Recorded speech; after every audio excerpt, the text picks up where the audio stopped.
जय श्री राधे। पूज्य श्री सद्गुरुदेव भगवान के चरणों में प्रणाम। पूज्य श्री भाई जी के जीवन चरित्र में अभी तक हमने सुना कि कैसे पूज्य श्री भाई जी को भगवान नाम से चमत्कारी लाभ हुए। आइए अब आगे सुनते हैं।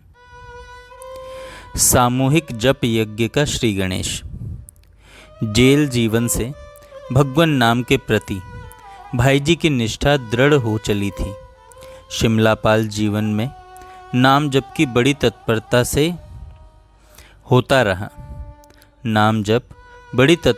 होता रहा। बम्बई आने के पश्चात भी नाम जप का वह क्रम बराबर चलता रहा तथा नाम अपना विलक्षण प्रभाव प्रकट कर इन्हें अपनी ओर खींचता चला जा रहा था। भाई जी को यह अनुभव होने लगा कि वर्तमान समय में नाम ही परम साधन है, परम आश्रय है, जिसकी शरण में जाकर जीव लोक परलोक की ऊंची से ऊंची वस्तु को प्राप्त कर सकता है। अतएव उन्होंने समाज में भी नाम प्रचार की योजना बनाई। सत्संग का कार्यक्रम आरंभ होने पर इन्होंने सामूहिक जप यज्ञ का श्री गणेश किया। इस जप यज्ञ की पूर्णाहुति होली के समय हुई। उस अवसर पर बड़े उत्साह से समारोह मनाया गया। ब्राह्मण भोजन, भजन, कीर्तन आदि की व्यवस्था सुचारू रूप से की गई। इस जप यज्ञ का यह प्रभाव हुआ कि हजारों व्यक्ति नाम परायण हो गए। कुछ मास नियमित रूप से जप करने पर लोगों पर नाम का अद्भुत प्रभाव प्रकट हो गया और उन्होंने नाम जप को अपनी दैनिक साधना का प्रधान अंग बना लिया।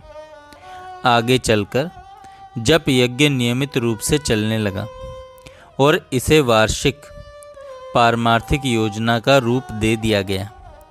कल्याण के प्रवर्तन के पश्चात इसका प्रचार देश के कोने कोने में ही नहीं, विदेशों में भी हुआ और आज तक वह अक्षुण्ण रूप से चल रहा है। साधना में उन्नति के कारण।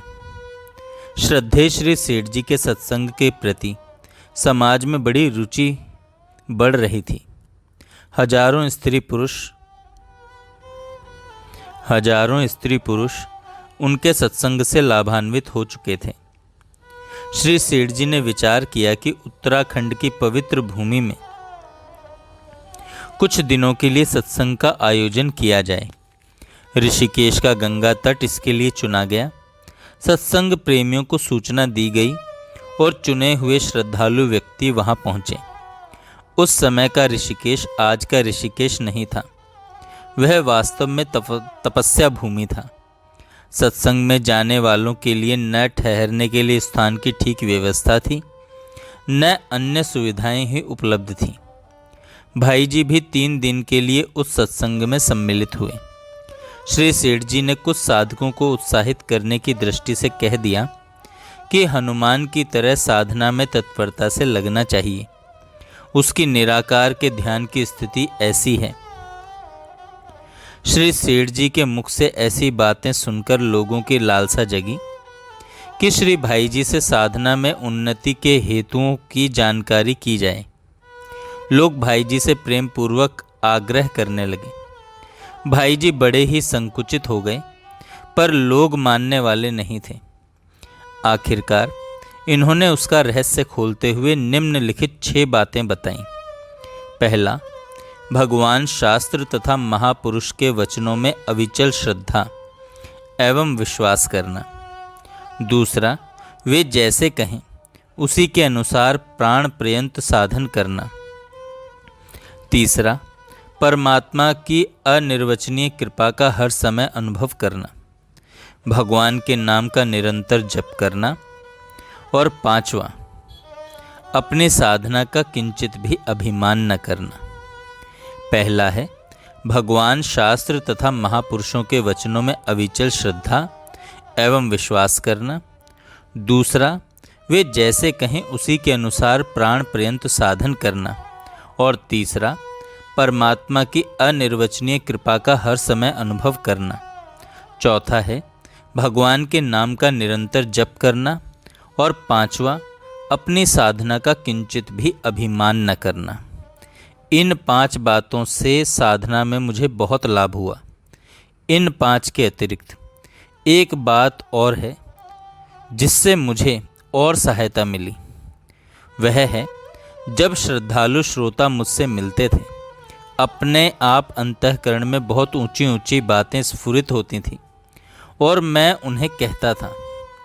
कहने के बाद स्वाभाविक रूप से ही उन कही हुई बातों के अनुसार अपना जीवन बनाने का प्रयत्न होता था। इन्हें ही मेरी साधना की कुंजी समझें। इन्हीं बातों को मेरी साधना की कुंजी समझें। भाई जी 3 दिन ऋषिकेश रहे, पर इतने अल्प काल में इन्होंने सत्संगियों में श्रद्धा प्रेम की नदी बहा दी। भाई जी ने कुछ भगवत चर्चा की। अपने अनुभव की बातों को उन्होंने बड़े ही विनम्र एवं मधुर शब्दों में रखा। सत्संगी भाई बहनों पर उस चर्चा का बहुत प्रभाव पड़ा। जय श्री राधे। जय श्री राधे। पूज्य श्री सद्गुरुदेव भगवान के चरणों में प्रणाम। पूज्य श्री भाई जी के जीवन चरित्र